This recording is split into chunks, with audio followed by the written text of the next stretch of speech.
Thank you everybody for coming out so early. It's a bit before my usual time, so apologies if I'm a bit nervous. My thesis in 2018 was called Redesigning the Web of the City. I started this project because I had a seminar about information design at my university, and I took a closer look at maps in general, and then at maps of Cologne, and then specifically at the information design of the KVB. And I figured that there might be some points for improvement. And in my thesis, I looked at subway maps, I looked at the line diagrams and signage systems. I think for today, the most interesting is the subway maps. But I'm also going to talk about the other two quickly. I worked closely with Maxwell Roberts, whose work Underground Maps Unraveled was very valuable for my work. And in there he writes about what a good subway map needs to function. And these are basically 5 things: a limited amount of information, geometric coherence, geometric simplicity, topographical accuracy, and balance. And with these in mind, I looked at a map of the subway map of Cologne. This is what it looked like in 2018. As the base for my thesis, I didn't use this map, but instead I used this map. Because right now there's a big construction going on in Cologne about the Nord-Südbahn, the north-south train, which was supposed to be finished last year, but they keep pushing it off and off. And I think now it's supposed to be finished in 2025, but we'll see. And basically I took this map as a base, and I took away the information that I, for my thesis, didn't want to use, let's put it that way, which generally was the S-Bahn and Regionalbahn, because I wanted to focus on the information of the KVB. And then I took a look at the additional information first, which in this case, in this particular map, was information about basically, let's call them tourist attractions, like the cathedral or the Lanxess Arena. There's information about the subway maps being underground or overground with the classic U. And there's information about accessibility, which of course is very needed. But in Cologne, about 92% of the stations are accessible, and about 8% of the stations are not accessible. So from the start, I was wondering if maybe there was a smarter way to display this so that you have a less amount of information pollution, let's call it that way.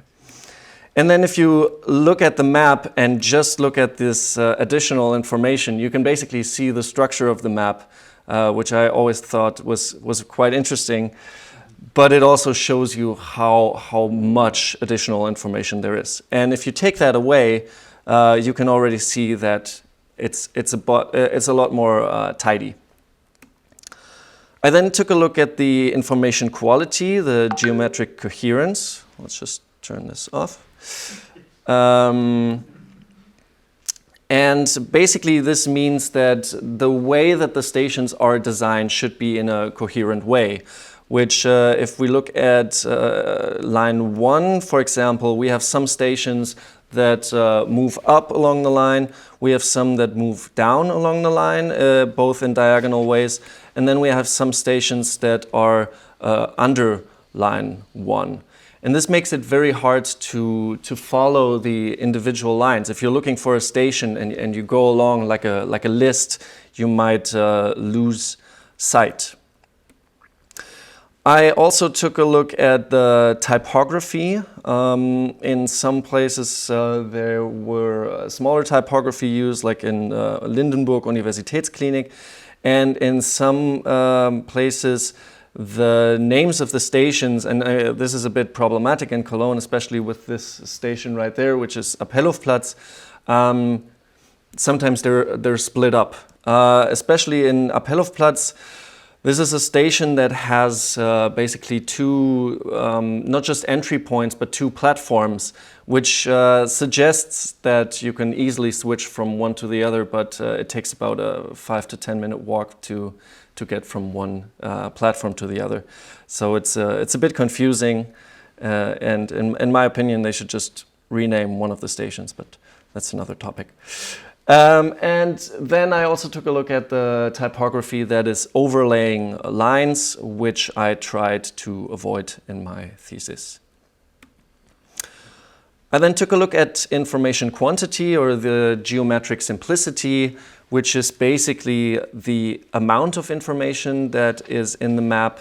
And according to Maxwell Roberts, every turn in these maps is a piece of information that your brain needs to process. So the more turns you have in a map, the longer you need to read it, even if it's just subconsciously. And in this map of Cologne, there were about, I think, almost 60 turns. So in my thesis, I tried to reduce this number.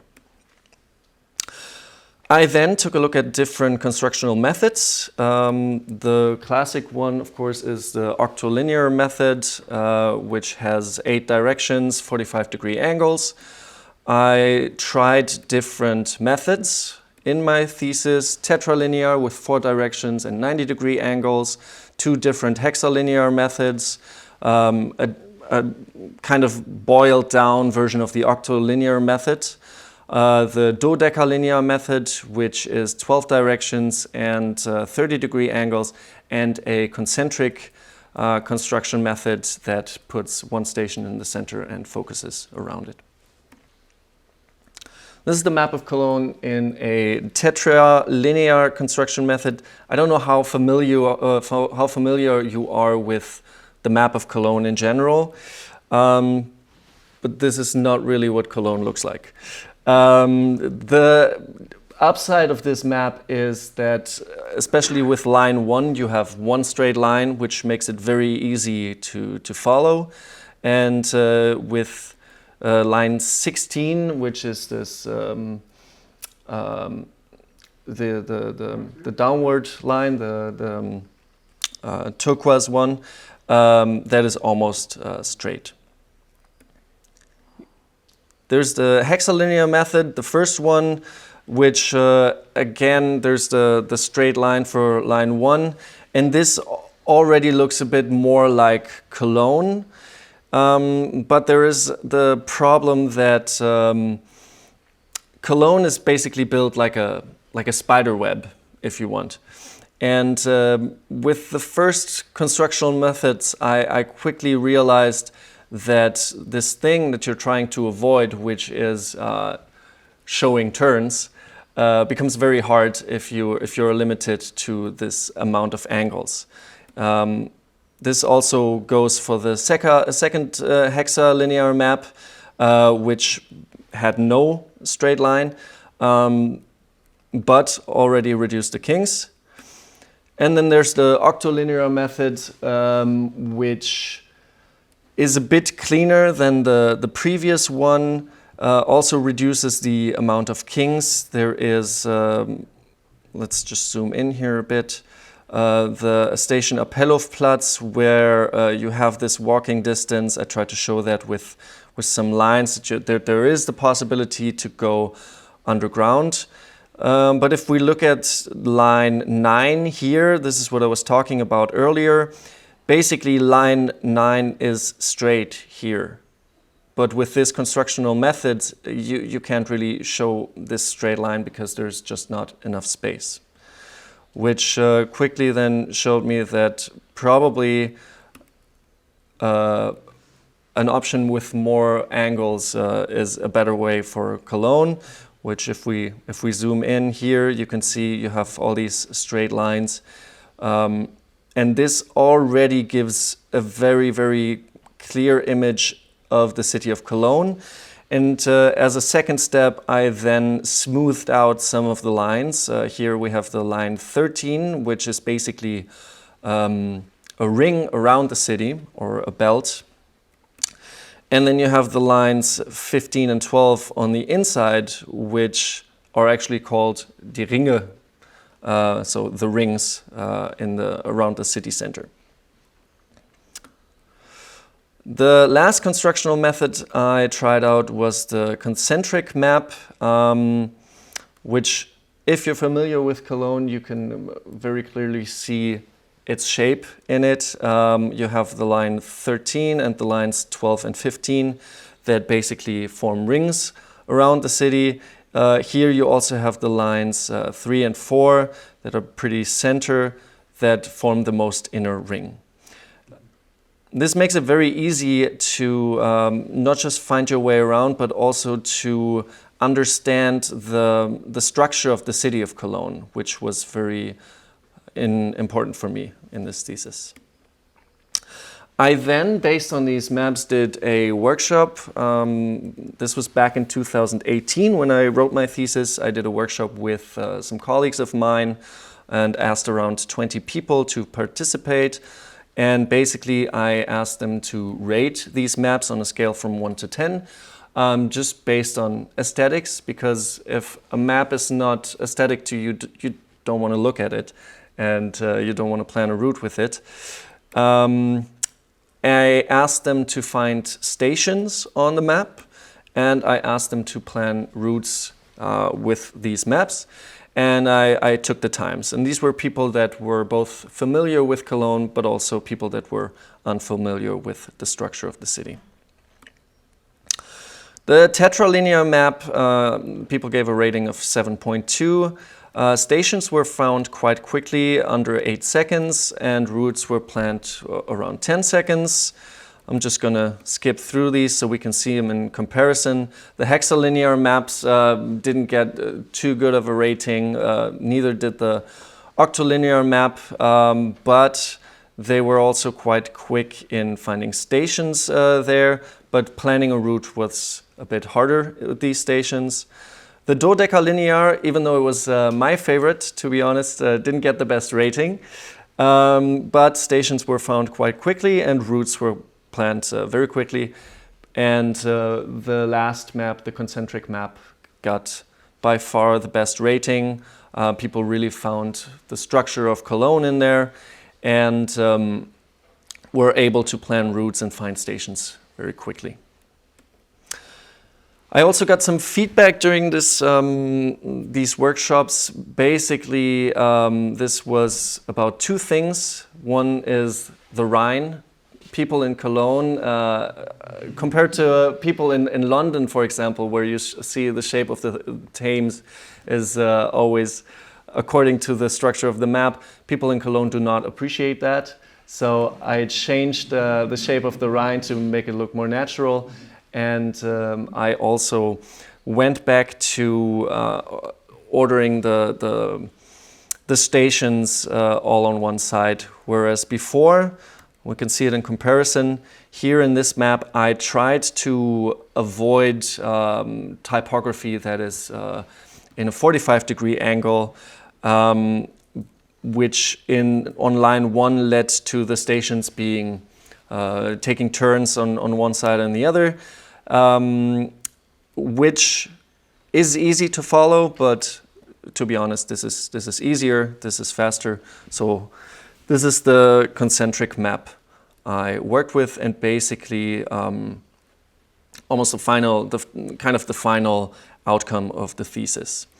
I took then a closer look at the city center and the information I took away at first. If you remember, I took away the use, because basically they just indicate if a station is underground or overground. It doesn't tell us anything about accessibility. So to me, this was very superfluous information and I decided to get rid of it. I added information about the Deutsche Bahn and S-Bahn so that people know kind of where to change trains. And then I took a look at the symbol for accessibility. As I said before, about 92% of the stations are accessible by wheelchair, which makes this symbol very ubiquitous in the whole map. So I tried to turn it around, and my first idea was a crossed out wheelchair symbol, which I quickly moved away from because I figured it would send the wrong signal to people with disabilities or people that need a wheelchair, or even just people that have a buggy or are not accessible by stairs. I was thinking about using a symbol that is a crossed out elevator, but there are some stations, especially along line 13, where no elevator is needed, but the subway is a little higher than the ground, so there's just 2 flights of stairs or two stairs. And so this also wasn't quite the thing. So instead I went for this symbol, which is just a person on a stair symbolizing, okay, if you go here, you need to use stairs. And we can see this in comparison. This is the amount of symbols if you use the wheelchair symbol, and this is the amount of symbols if you use the stair symbol. So it's a lot less information and more quickly to process. The only difference is it's a symbol that you're not accustomed to, so you need to understand what the symbol is for. So this was the final outcome of my thesis. Of course, when I presented it, I also presented the other map, but it was very quickly clear that this represents the shape of the city the most. And we're going to go back to this map in a second, but first I want to talk to you about the other 2 sectors, or the other 2 sectors of my thesis that I worked on. First one is line diagrams. These are the diagrams that you find on the subway. This is an example for the lines 3, 4, and 5. And basically, the way it is in Cologne right now is that I think there are 4 different of these line diagrams that basically share some routes. Like here, you can see there's some overlap, especially with line 3 and 4, and they also share some stations with line 5. I decided to boil this down as well and do a more simplified version of this, take out the line 5, because to me, if they only share two stations or 3 stations, they shouldn't be on the same diagram.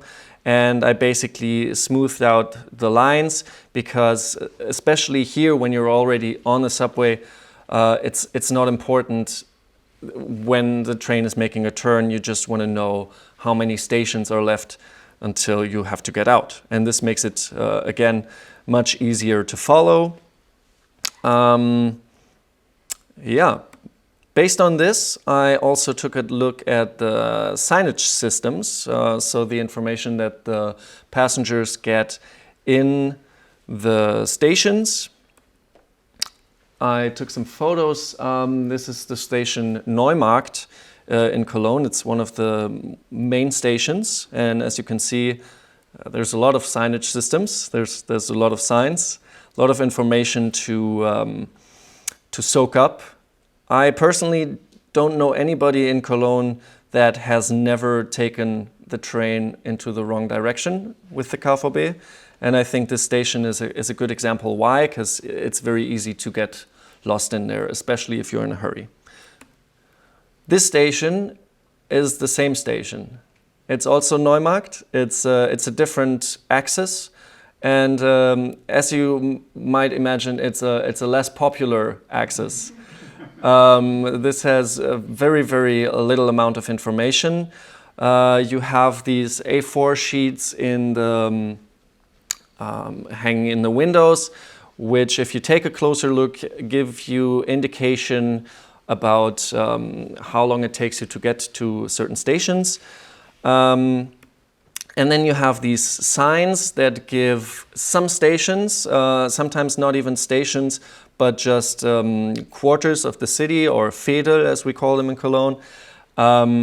Here is a nice example because The line 3, it says it goes to Friesenplatz, Ehrenfeld, and Mengenich, but Ehrenfeld is not actually a station. It's a quarter of the city. So if you're visiting somebody and they tell you I live in Kölner Straße, which is in Ehrenfeld, you might look at the sign and get lost. Same goes for these signs. I had a couple of problems with these. First of all, the same as before. They show some stations, but not all of them. So if you're in a hurry and you take a look at them and you don't see the station that you're looking for, you might think you're on the wrong platform and you choose to take a train into the different direction, for example. The other problem that I have with this, especially if you are in a hurry, is where they are placed. Because I don't know if you can see, it might be a bit dark, but down here, this is where the train goes. So if you're really in a hurry and the train is already there, you can't see the sign because the train is in front of the sign, which, as you can imagine, can be very frustrating. So I decided to try and change something about this, and I was talking to a professor of mine, because this was back in 2018, this was part of my thesis, and I was thinking about putting up some signs in a station. And I wanted to use a station that has a connection to the Deutsche Bahn, and that has a level in between the platform and the street. So I'll show you what I mean. This is the station Hans-Böckler-Platz, Bahnhof West. It has this level in between where you have time to make decisions, where you might look for some information on where to go. And I was talking to my professor because I was thinking about just putting up signs in a kind of guerrilla fashion. Because the idea was that if I ask the KVB for permission, they might say no, and I had a limited amount of time. I mean, the other option would have been they might say yes, but that probably would have taken some time to then be able to put up some signs. So I took a look at the station, and first of all, we decided to just print the signs, and we produced them on aluminum debond because I wanted these signs to look real.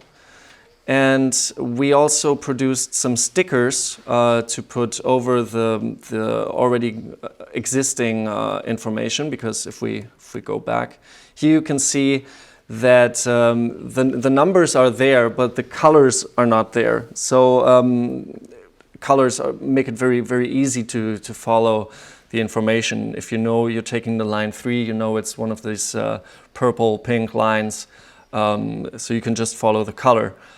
Which right now is not given.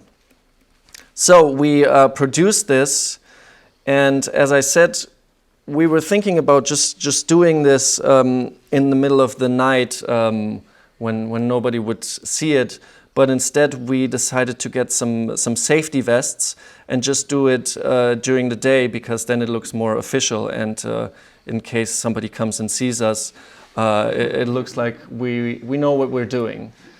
So we went there in the middle of the day and just put out these signs, put out stickers in front of them.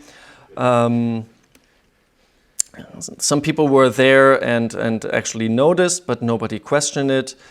The highlight of this was people of the KVB actually being there, some, I think, electricians, and they just took a look and took notice, but they didn't stop us from what we're doing. So I guess the moral of the story is, if you're wearing a safety vest, you can do anything. I then basically just waited, because I wanted these signs to look as real as possible and basically be integrated into the traveler's experience in a way that doesn't interrupt their travels. So I basically waited. I took notice if people interacted with these signs, and basically just observed. And my highlight of this was I observed this for a couple of weeks. Two highlights. One was I noticed this sticker that was there after a couple of days, and I took a photo of it because I thought, okay, if they're going to clean up the sticker, they're definitely going to take down my sign because then they're going to notice. But a couple of days later, the sticker was gone, but the signs were still there. And the night that we put these signs on, I went back there just to see if they were still there. And I was standing there right by this sign, and a train stopped, and out came a security team from the KVB. And if you've ever seen the security team, they look quite frightening. They're massive dudes, usually with a German Shepherd, and I thought, okay, this is it. Now I'm done. And they just passed me, and I saw one of them look at the sign, and he was a bit confused, and he was like, "Oh, what's this?" And his colleague just said, "Oh yeah, they're new." And this was a big success for me. And it actually took about a month until the KVB took notice of these signs, and then took them down. And I found out later why they took them down, which is because they have a program in which people that work for the KVB can make suggestions on how to improve the system. And this, to be honest, none of the thesis that I did, I think is groundbreaking. I think it's very obvious solutions. So somebody in the KVB had a similar idea for this signage system, which exists in other cities as well, and made this suggestion. The thing is, they get money if their suggestion gets realized. So this person took the train, saw these signs hanging there, and was thinking, okay, cool, where's my money? And he basically went to ask for his money, and the people responding didn't know anything about these signs, and then took them down. So this was in 2018. I presented this thesis with all three parts of it, and I got nominated for a Cologne Design Prize, which made me quite happy, and the KVB took notice.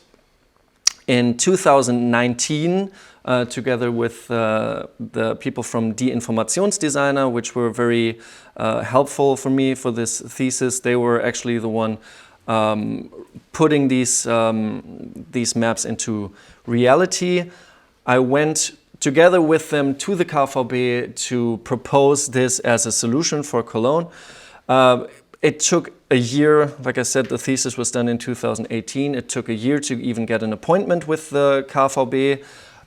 We added the S-Bahnen and Regionalbahn because the people from the Informationsdesigner told me, okay, if we don't have them, they're just going to say no immediately because it is information that people need. So we added this amount of information, and then nothing happened. The KVB said, thank you very much. They seemed to like it, but then nothing happened. I sent some emails again and again, but I mean, there was also a pandemic. It was not on their list of priorities. It took a while. And then at the beginning of 2021, there was an art installation happening at Ebertplatz, which is a very central station in Cologne.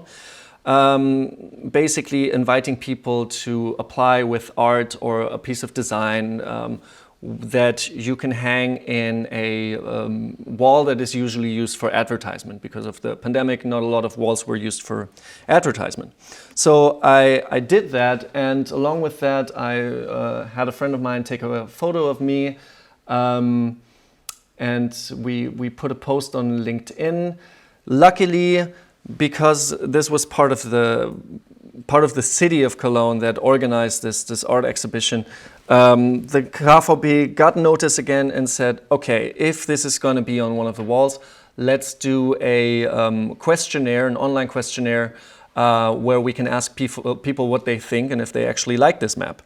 And together with this photo, which basically went viral on LinkedIn, a lot of people went onto this survey, and after I think 4 or 5 days, the KVB took the survey down again because 4,000 people had participated and it had exceeded their expectations by far. They then also got some pressure from politics, which said, please make this plan part of reality. So by the end of 2021, together with the Informationsdesigner, we finally put the plan into reality, and this is what it looks like hanging in the windows now. Thank you very much.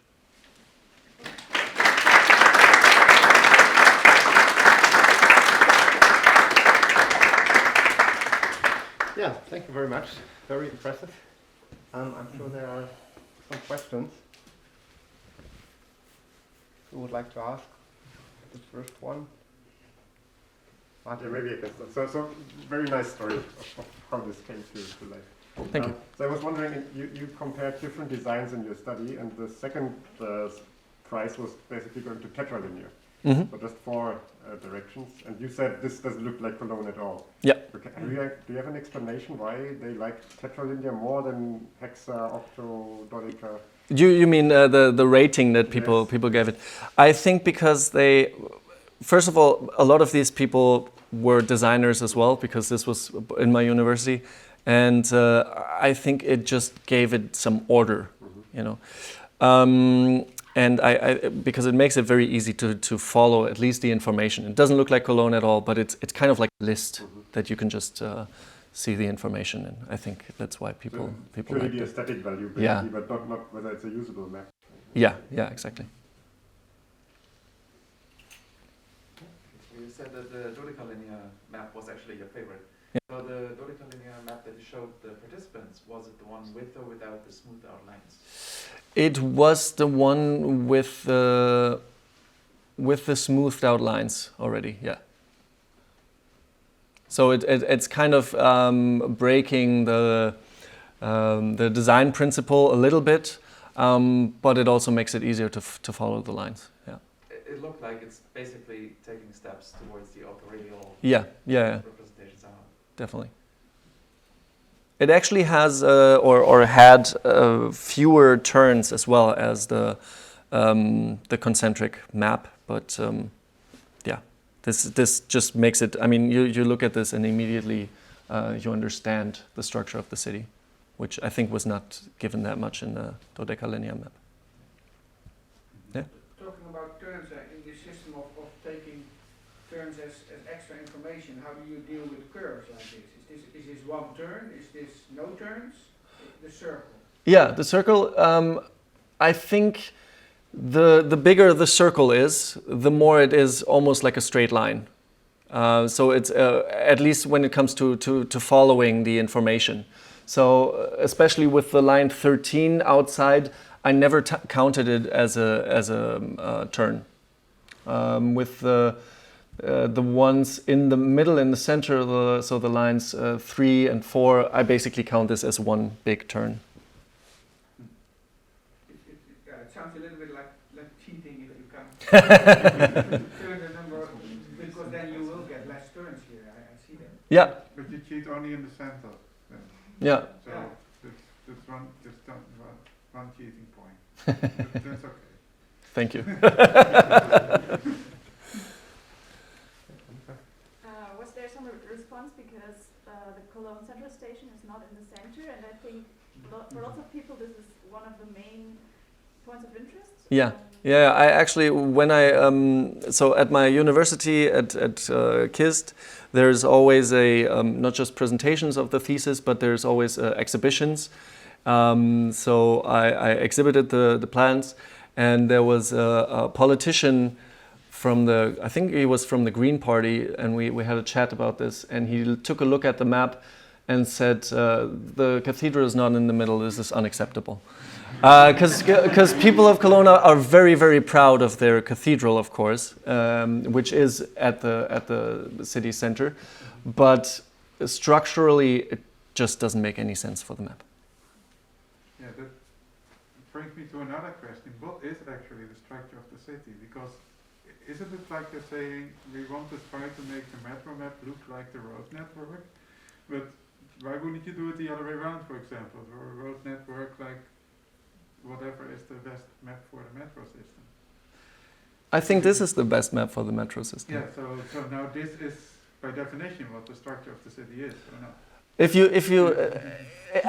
you look at the, I mean, I had it as a, but I don't want to go all the way back now. But if you look at Cologne on Google Maps, this is kind of what it looks like. Yeah. So it is basically a spider web that has the rings and Gürtel around, and the main roads leading outside. Yeah, but that's what it looks like from above. Yes. It's not what it looks like when you're in the city and trying to navigate it. So sometimes I'm wondering how relevant it is, what it actually looks like from above. I see. And maybe if a metro map looks very different, but is in itself in a way consistent, and then maybe that's actually the real structure of the city, and the way it's embedded on the surface of the earth is just a bit weird. And maybe in this case that means, you could argue that actually the dome or the Alpenhof should be in the center, and that drawing this line 1 straight in the center of the map is just an error, or you could say actually just line 1 straight in the middle, that's the main thing of the structure of the city. Yeah. It's just a point of view. If enough people use only public transport and not cars, maybe they have a different idea of the structure of the city. The thing for me, which especially led to this design, was that when I travel through Cologne, I don't usually take public transportation. I take a bike, and this to me is almost helpful for riding a bike. If I had the street names on the lines. Yeah, that's a good indicator that it matches the structure. Yeah. Yeah. Did you try to make a concentric map with other stations in the middle? I tried putting the dome in the middle at first, because I am from Cologne, and but it really didn't work, because you have these rings. I mean, it would work if you really compress it into, but it just doesn't. It would be too much work and not enough outcome to justify it. They just put the dome in the wrong place. Yeah.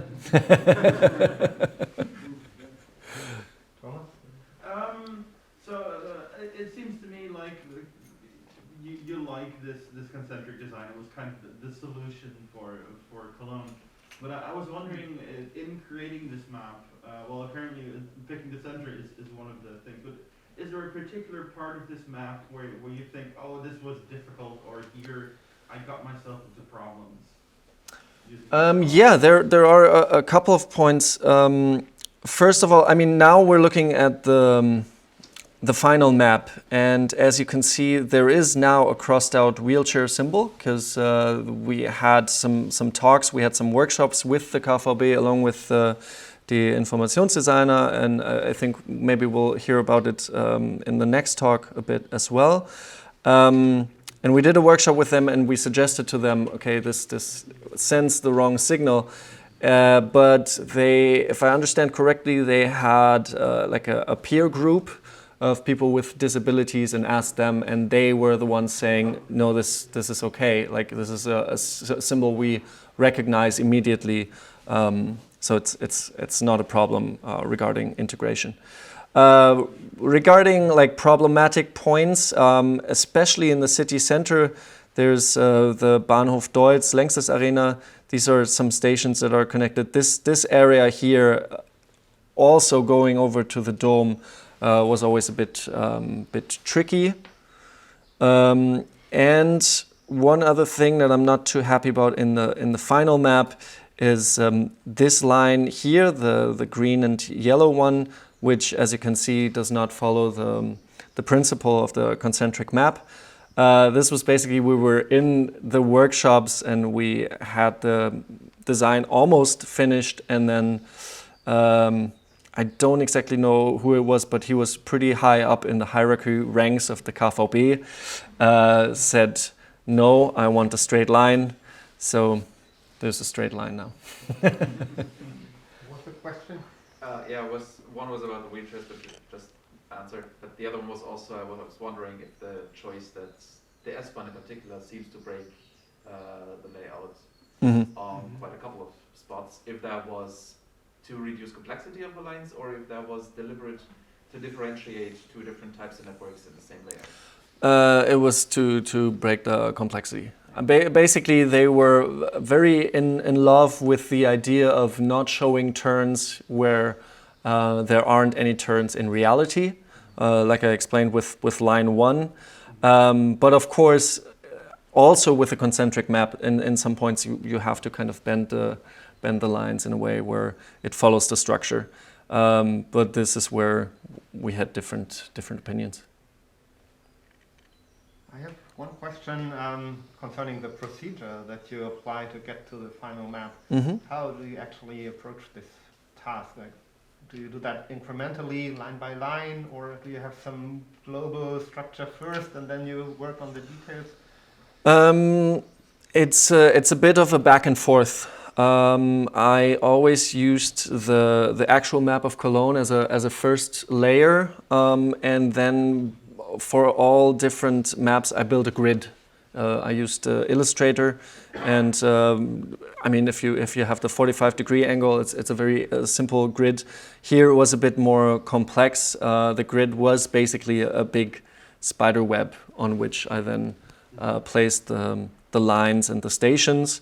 And whenever I didn't have enough space for a certain thing, I had to rearrange.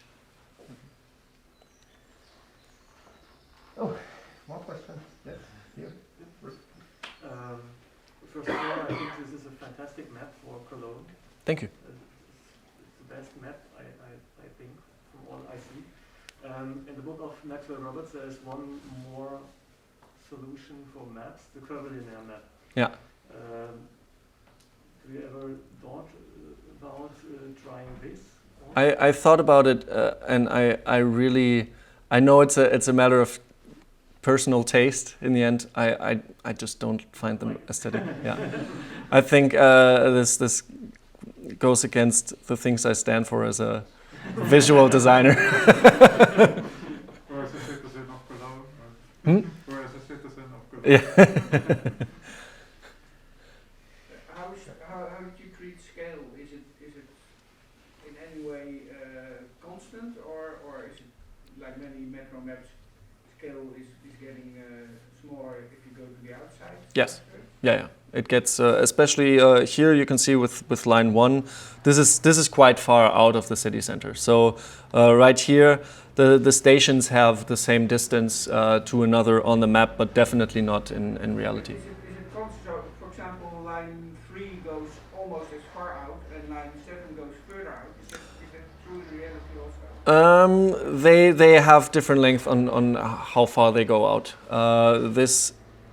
I would have to look at the map of Cologne to know really if this is further out than this. But you don't have a systematic way Yeah. in that map. Yeah.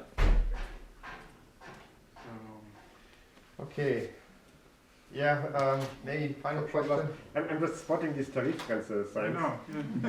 I was wondering, have you ever tried to show kind of a polygon with the Tarifzone? Yeah, this is something that came out during the workshops. So this Tarifgrenze was an idea from the people of the Informationsdesigner, because at first, so in my map I never showed a Tarifgrenze. And then we at some point during these workshops, we did basically displayed them as they were before, which is in grayscales. So the inner part is white and the outer part is yellow. But because of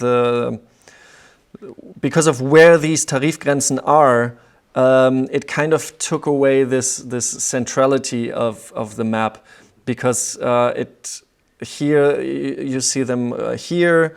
They're in different spots, which took away the center from here and kind of placed it here, I would say. And then the map looked more like a sunny side up egg. And yeah, so these lines. I was very happy about the workshops that we did with the KVB and the Informationsdesigner, because I was expecting the KVB to bring back a lot of the information that I took away, like the U's from the U-Bahn, the wheelchair symbols, and the Tarifgrenze. And the Tarifgrenze especially was a thing where they were like, oh yeah, it's actually not that important. Let's make it smaller. So I was very happy about that. There's also only one Tarifgrenze, or? No, it's a couple. Oh, you mean like there's no different zones? Yeah. Okay. Well, there's plenty of time still today and tomorrow for discussions, and therefore let's move on now and thank Benedikt. Thank you. Again.